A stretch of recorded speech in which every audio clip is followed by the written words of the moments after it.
To those who are in healthcare, it's a thankless job. It's a hard job.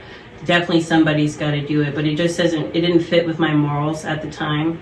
And so I got out of it. What do you mean by that? It didn't fit with your morals? So I got into healthcare to help people, and when I get in there, I figure that there's more politics involved and pharmaceuticals involved than the actual aspect of helping people, and to help people understand. I got a degree or licensing in health education because people don't understand what's going on with their body. They don't understand why they're on medications. The doctor said some fancy words and then sent you home with some pills, and they've been on them for years. And one of the things that I did when I was nursing is I used to tell Black people, or just clients in general, to stop taking their blood pressure medication.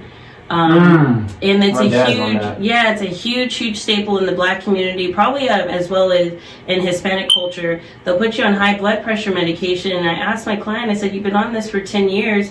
Is your blood pressure down?" She said, "No." And then she stopped taking it for about a week, 2 weeks, and her blood pressure was fine. Went down. That's crazy. And I said, so it's meant to spike you up, so then you come back in, you get treated, the prescription's high. These pills don't cost that much, but it does when they're billing insurance. And so, again, to tie back on why I'm going to school for holistic care and to get physical therapy, I can bill the insurance for that. It's really hard to bill massage therapy. Okay. Well, she basically said it, the holistic aspect and the politics involved in it. So the politics is basically the pharmaceutical companies lobbying politics, so they make people take vaccines, they make people do these basically take these prescriptions that they really don't even need, because holistic size I've had this intuition for a long time. Your body's gonna heal itself. Yeah, you know what I mean? Yeah. There's some people that literally don't take medicine at all, and just let their natural. I take vitamins. Don't get me wrong, but I haven't taken no vaccine. You know what I mean? And I'll clarify just so everybody gets a little bit sensitive when we're talking about vaccines or medicine. Oh yeah, everybody's body is different. In my care, I like individual care because of that reason. When you're a nurse, you're on the floor. You're walking the floor about 12 patients. You've got 12 hours to get paperwork done, do any prelims that you need to do with either of your clients. You don't have time to build a rapport to see what's going on, unless they're always in the ER or whatever, or you become their charge nurse.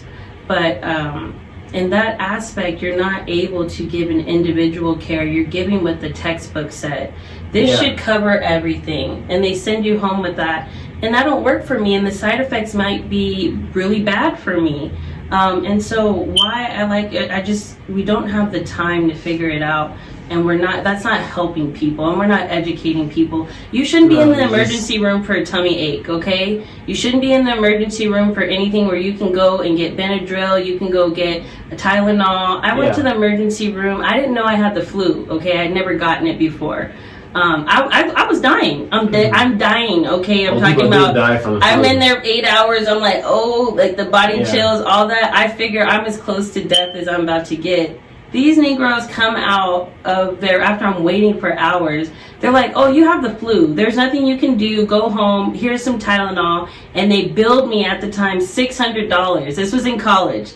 I think this was like sophomore or junior year. My parents were out of town, and I'm like, dude, that was like, I'm going to the emergency room. And I never went back to the emergency room after that. And then when I started working the ER, I'm like, yo, don't waste your time and money in here. Emergency room. And also, it's not an emergency. If you don't have an open wound, if you're not shot. Like, I had to go get stitches in my leg last year. And I was waiting in the emergency room, blood leaking and running down my leg. My shoe was full of blood.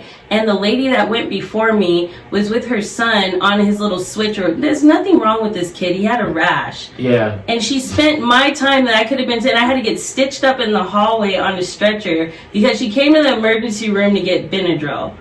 Yeah. Like, if you didn't try everything before you got to the emergency room, it's not an emergency, bro. Like, what are you doing in here? That is fast. Bruh. So, I mean, That's crazy, man.